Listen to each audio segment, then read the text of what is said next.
Mais uma vez, eu acho que tá na conta do Diniz. Eu acho que qualquer técnico no lugar dele já teria caído. E no final desse vídeo eu vou concluir trazendo a maior quantidade de número aqui. E quanto mais número você traz, pior fica. Eu sinto que o trabalho do Diniz já acabou. Sabe, já deu o que tinha que dar, ele só não foi demitido ainda. E assim, se tratando de Fernando Diniz, é perigoso sempre criticar ele, porque para amanhã ou depois o time tá jogando muito bem do nada, normalmente é assim que funciona.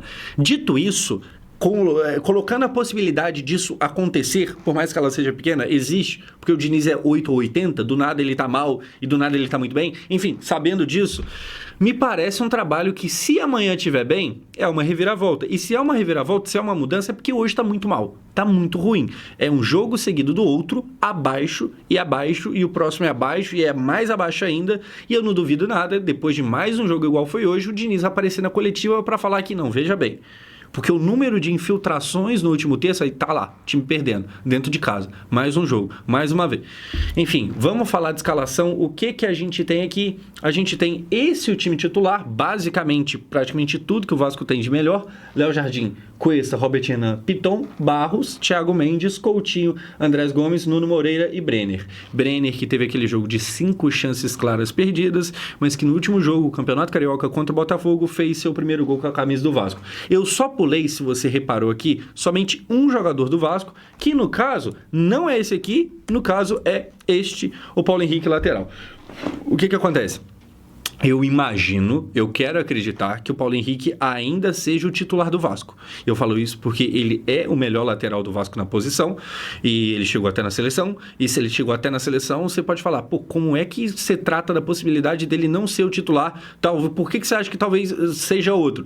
Porque o Pumita. E aí o Pumita é o artilheiro do Vasco no ano. Numa dessa, de início, cismar com o Pumita também não custa nada. Mas eu acho que não. Eu acho que o normal seria daqui a pouco o Paulo Henrique retornar entre os titulares. Como você viu, antes de aparecer o Paulo Henrique, apareceu também outro destaque, o Spinelli, que hoje jogou pela primeira vez, esteve relacionado pela primeira vez. Ele que aqui nessa foto prova que não é porque você é loiro do olho claro que você vai ser necessariamente bonito. Meu Deus do céu. Mas, enfim, estranho o seguinte, tá? O cuiabano, ele foi contratado antes, ele chegou antes no Vasco, ele não foi relacionado hoje, o Spinelli foi e já jogou. Esquisito, não foi falado porque deve ter alguma explicação. Vamos falar de bola rolando? Como é que a gente começa? Começa com crítica, começa com o Coutinho perdendo essa chance aqui. E é foda porque se você ver o lance, o Coutinho ele deu a sorte dessa bola ser travada. E aí, tipo, como é que o zagueiro trava e isso é uma sorte do atacante? É uma sorte porque o atacante, que no caso aqui é um meio campista, ia chutar essa bola longe. E aí, cara, é foda porque assim, o Coutinho também já tá fazendo raiva. E eu sei que ele é um cara muito querido, muita gente boa, não fala mal de ninguém e tal, pá. Mas se você recebe o salário que recebe, se é o camisa 10, se você não criticar esse cara, você vai criticar quem? Você tem que ser cobrado, tá ligado? Aqui não é nenhum papo de Coutinho tem que ir embora porque é uma merda e tal, é só um papo que ele tem que ser cobrado, assim como qualquer jogador. Na verdade, não, o Coutinho deve ser cobrado mais do que um qualquer jogador, porque ele não é um qualquer. Ele tem provavelmente o melhor salário do time, o maior salário, ele é o camisa 10, ele é o capitão. Se a gente não cobrar esse cara, a gente vai cobrar quem? E aí, estando nessa situação, ele que hoje em dia parece que não tem mais uma necessidade de voltar lá no começo para pegar a bola, o Diniz parece estar dando uma liberdade para ele estar mais perto do ataque, ele mesmo assim não tem feito nada. Aqui essa bola cai no pé dele e ele chuta. A bola, como eu falei, foi travada, mas se não fosse, ela ia muito longe aqui, ele ia pegar um chute completamente torto, seria ainda mais vergonhoso se não fosse travado. E aí é foda, cara, novamente, não é como se eu achasse que o Coutinho tem que ir embora, porque o problema do Vasco é o Coutinho, mas me incomoda, hoje ele sai, ele é substituído, e ele é substituído sobre vaias, a torcida vaia, e eu acho que tá certo, tem que cobrar mesmo aquele papo que eu acabei de falar. Se você tá jogando mal e você recebe o salário que recebe, você tem que ser cobrado mesmo. Porém, ele sai dando risadinha, cumprimentando ali o pessoal da comissão, e aí me incomoda mais ainda que enquanto a torcida tá vaiando, ele chega no banco e tem uns caras lá que levantam pra aplaudir, pra meio que tipo assim, não, a gente apoia, tá? A torcida não, mas a gente sim. Pô, você tá cagando na cabeça do torcedor que tá indo debaixo de chuva pagar ingresso pra ver jogo, tipo... O Coutinho deveria ser cobrado. Esse é o meu ponto. O Coutinho não pode passar batido. Eu entendo que, pô, ele é gente fina demais, ele parece alguém muito gostável por todo mundo e tal, mas tem que ser cobrado, certo? É isso aí. Aqui, finalizar mal, deu a sorte de ser travado. Depois, o que a gente tem? A gente tem o principal atacante do Vasco no ano, o Pumita.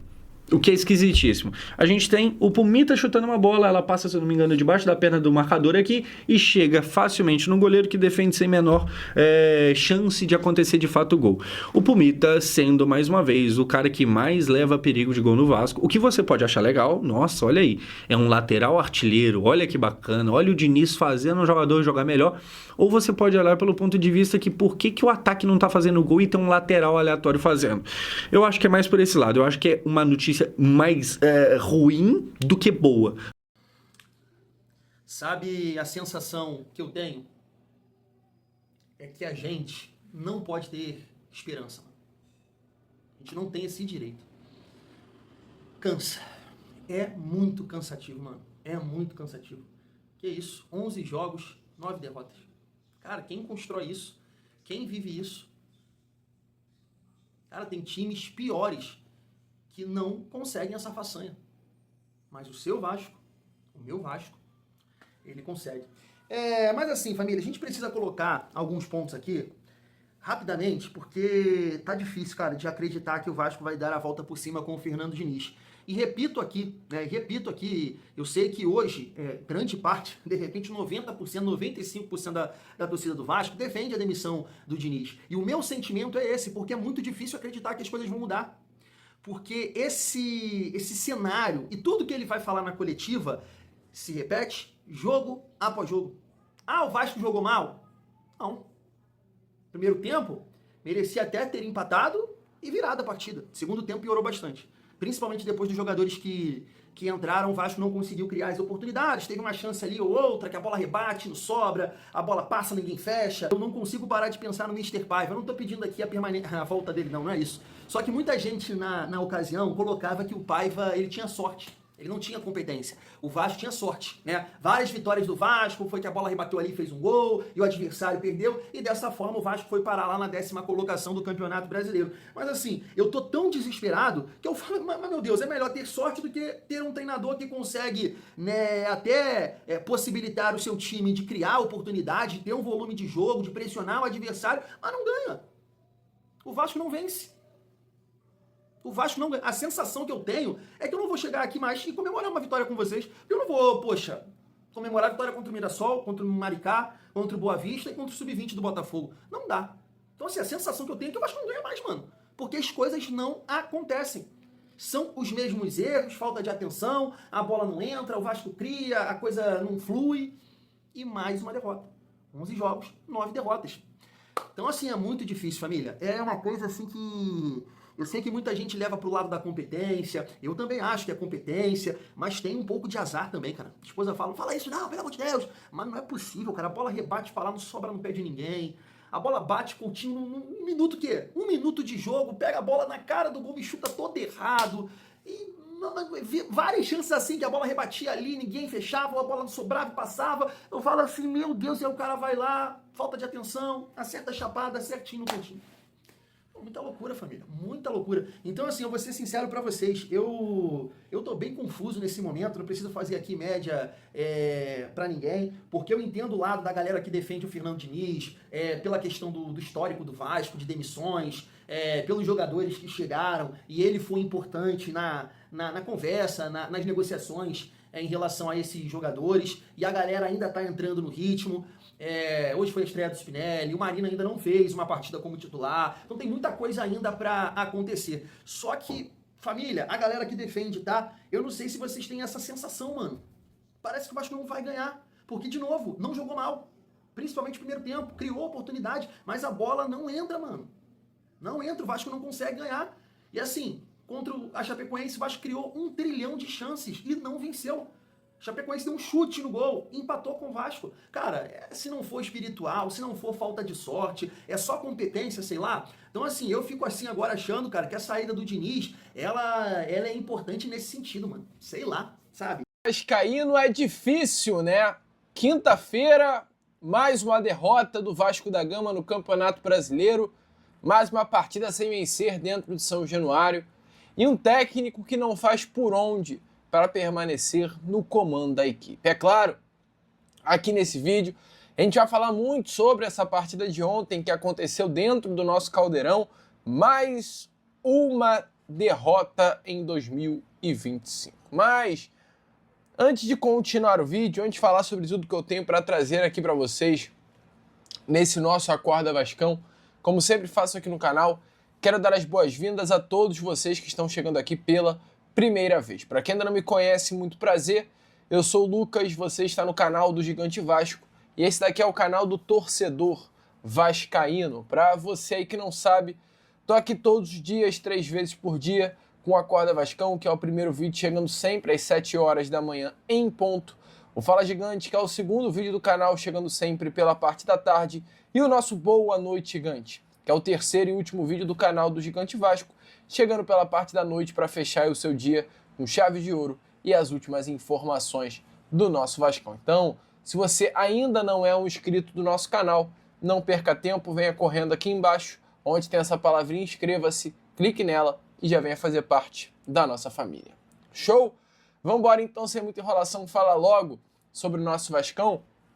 Eu quero começar aqui, primeiramente com você, este Acorda Vascão, né, falando sobre a partida de ontem, a partir de números, porque o Vasco perde para o Bahia dentro de São Januário pelo placar de 1-0, tendo 56% de posse, 21 finalizações, entretanto das 21, 4 apenas foram no gol do goleiro Ronaldo do Bahia.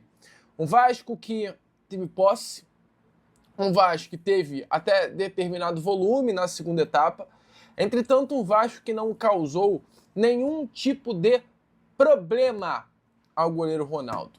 Nenhum tipo de problema ao goleiro Ronaldo.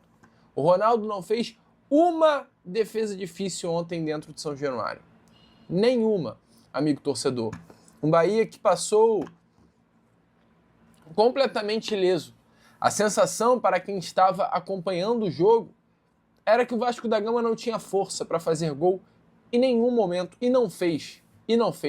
Eu tenho convicção de que se o jogo tivesse mais 10, mais 20, mais 30, mais 40 minutos, a partida iria terminar no placar de 1-0 para o Bahia. Porque o Vasco da Gama jogou novamente mal ontem. E não me venha falar que o Vasco jogou bem. O Vasco jogou mal. O primeiro tempo foi todo do Bahia. O Bahia mandou na primeira etapa de jogo. O Bahia fez um gol no lance em que evidencia a diferença de uma equipe bem treinada para uma equipe má treinada. O Bahia faz o gol numa jogada de escanteio, onde o Luciano Juba chuta a bola praticamente dentro da área sozinho.